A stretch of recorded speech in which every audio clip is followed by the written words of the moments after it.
கும்பகோணம் முருகனின் திருவுருவம் பகுதி 1. அருளின் அழகு. இந்த நகரத்தின் ஒரு முனையில் பழமைமிக்க ஓர் ஆண்டன்முருகன் கோவில் பெருமையை பெருக்கிக் கொண்டிருந்தது. அந்த கோவில் கும்பகோண வாசிகள் மனத்தில் இறைவனின் அழகு திருவுருவமாக உயர்ந்திருந்தது. இந்த கோவிலின் இறைவனாக விளங்கிய காட்முருகன் தனித்துவமான திருக்கோலத்தில் இருந்தார். வலது கையில் வேல், இடது கையில் அபயஹஸ்தம், முகத்தில் அன்னபாவம் கலந்து ஆனந்த புன்னகை, கண்களில் கருணை வடிகின்றது போல.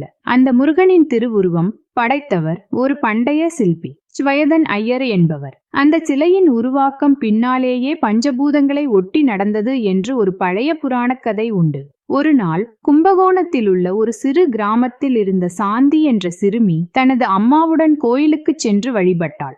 ஆனால் அந்த நாள் ஒரு விசேஷமான நாள், சஷ்டி விரத நாள். பக்தர்கள் திரளாக வந்திருந்தனர். சாந்தியின் கண்கள் முருகனின் திருவுருவத்தில் ஊறிப்போனது. அவளுக்கு அந்த திருக்கோலத்தில் ஒரு அற்புதம் தெரிந்தது.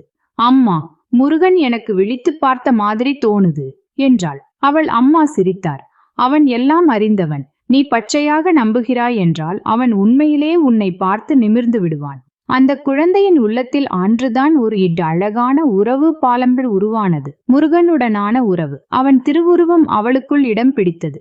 பகுதி 2. முருகன் நேரில் வந்த தினம். முருகன் அந்த சாந்திக்காக என்ன செய்கிறார்? அவள் வாழ்க்கையில் ஒரு திருப்புமுனை வரப்போகிறதா? அந்த திருவுருவத்தின் பின்னால் இருக்கும் ரகசியம் என்ன?